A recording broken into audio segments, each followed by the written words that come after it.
time to get geeked up. And it's kind of a movie news too, but the big Christopher Nolan movie, Tenet, that's been, delayed because of Corona. This one's starring Robert Pattinson and John David Washington. Denzel Jr. Denzel Jr. Yeah. We haven't really talked about this on the show yet, though, I guess, which is a pretty big story. I mean, we're both huge Nolan fans. Yeah. Really kind of most... Would you say he's most famous for Batman at this point? Yeah, you would probably say that. But, I mean, every one of his movies is a hit. Like Inception, people fucking love, and... even going back to his early stuff, Memento is one of like the cult movies, Correct. Early 2000s. Yeah, so definitely me and him huge fans of pretty much every project and whatnot. And now this being the, newest blockbuster smash, you'd think we'd be all fired up and talking about it. However, like you said, delayed here in Corona. What do you think about the actual movies yourself, actually? Have you seen the trailers and all? I have seen the trailer, but it's much like a very Inception kind of backwards world if you haven't seen. Yeah, there's like some kind of like time travel-y stuff involved, it looks like. Everything's going backwards. Much the like bullets come out of the guns. Huh? Yeah. But much like every Christopher Nolan movie, they're like shrouded in secrecy. You know what I mean? Like until they come out, you really don't know anything about them. I mean, I think we can take one little clue from the title that I'm putting together, okay? And I haven't done any research or read this. However, I did notice that the title is what's it called? A palindrome? Where the last letter is the first, yes, like race car. So Tenet is a palindrome, and the whole trailer makes it look like it's a cyclical. Like you're literally watching in the trailer every scene that happens. You watch you watch it in reverse, and then right afterwards in real time. So there's something to do with the whole time continuancy, which obviously goes right in the hand of the trailer. And it's a little bit overdone after every other Christopher Nolan movie, as well as Doctor Strange now, and we're kind of beating on the door. And I guess we did talk a little bit about Inception is in theaters for the 10-year anniversary. I haven't rewatched, but very much looking forward to. Probably this weekend I will actually, we'll talk about that in a second, because there is the big, one of the biggest features of this release outside of the movie itself. Is correct is that the fact that most movies have been doing, even the ones that have been braving the theaters, have also been doing theaters and video on demand, or hey, just video on demand. Christopher Nolan is like, fuck no, man, this is my movie. You need to see this thing in IMAX with the sound and the big screen. So it's actually, I think, one of the first times, I guess the New Mutants we even talked about comes out this weekend too, but it's one of the first ones that are fucking theater only, man. Yeah, this is a theater only, a very red state release from from the Florida mask ban territory. You're definitely risking coronavirus to go see this fucking movie. Whether you, I think that's Christopher Nolan's policy.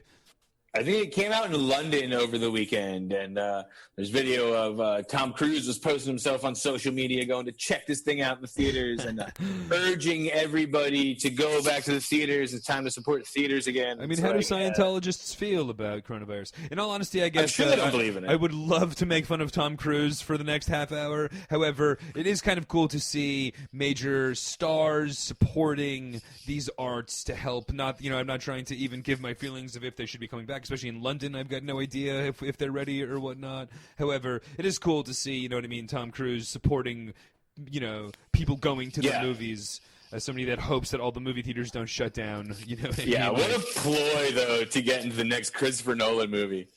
Yeah, that's true. From the very Kenny Smith, let me make this all about Tom Cruise. Let me Instagram me watching this movie instead of watching the movie. Fucking douche. Yeah. Exactly. I could only not make fun of him for so long, I suppose. I guess in all honesty, Christopher Nolan has delayed this one. You know what I mean? So it does, though, like we said, have very much of a feel of I got a feeling there's bigger politics in play with the corporate overlords that run these movie theaters and these chains that run these studios that need to see people go to theaters. So they're just all right, fuck it, dude. We're gonna make you guys go to the theaters whether you're ready to or not, because I own AMC and I need to make $18 billion this year. So everybody's going to the theaters, and I'm not gonna let it be video on demand. That's a good point.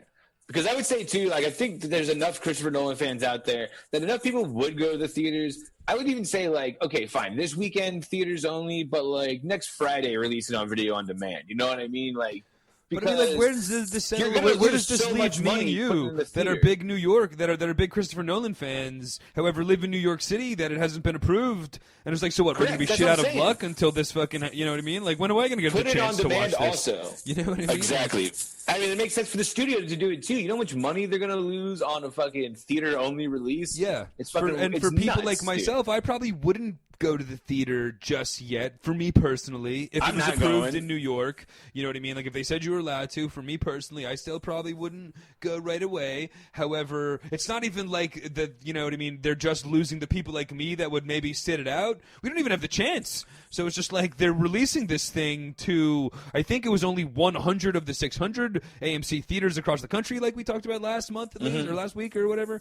But you know what I mean? So it's like already the pool size is so limited. It's like, you know, they're kind of just, it seems like almost taking a loss or eating this or just using it as like, you know, it's like when, you know, one of these stores have, like when Nike has their big flagship store on Fifth Avenue and it like loses money every month, but it's like a big billboard of Nike in the middle of Fifth Avenue in Times Square. It's like the same thing where it's just like, this is almost like an advertisement for movies as opposed to actually making money on the movie, you know, it's like... But seems like an interesting one, you know. For me, a little bit of a bummer. I wish that they would have fucking done this with the New Mutants and Mulan or some shit, and not a movie that I want to see. I'll tell you that if Tenet went on video demand for like $20, you know what I mean? Like this Friday, I would totally buy it and watch it, dude. Yeah, fucking not a doubt in my mind, I would. For sure. Shit, I got duped into the King of Staten Island. And it doesn't really even look that great, to be perfectly honest. Like the trailer, I think it'll be good. Again, like I think it's good. And I love Christopher Nolan and all, but it was. And again, that's what I was going to say about Inception. In lieu of, in honor of not being able to watch because the theaters aren't open, instead I'm going to watch at my home the 10-year anniversary of Inception, which, like we talked about, is as well at the select AMC's that are opening. But I remember watching it 10 years ago and loving it. I don't think I've seen it since. I feel like I'm ready for a rewatch. So this weekend, in lieu of the Tenet, I'm gonna watch Inception, and next week I'll talk about that like it's 2010. Cool, and I'll watch Interstellar again, man. It'll be the best. It'll be the best week. It'll be the best podcast ever.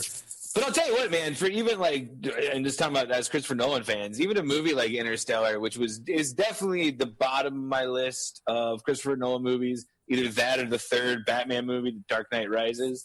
Why would you say that about The Dark Knight Rises being a I still liked them both enough where I'm not going to call them bad movies. I guess Dark Knight Rises, I would say, would be. But, you know, all of his movies are still like just.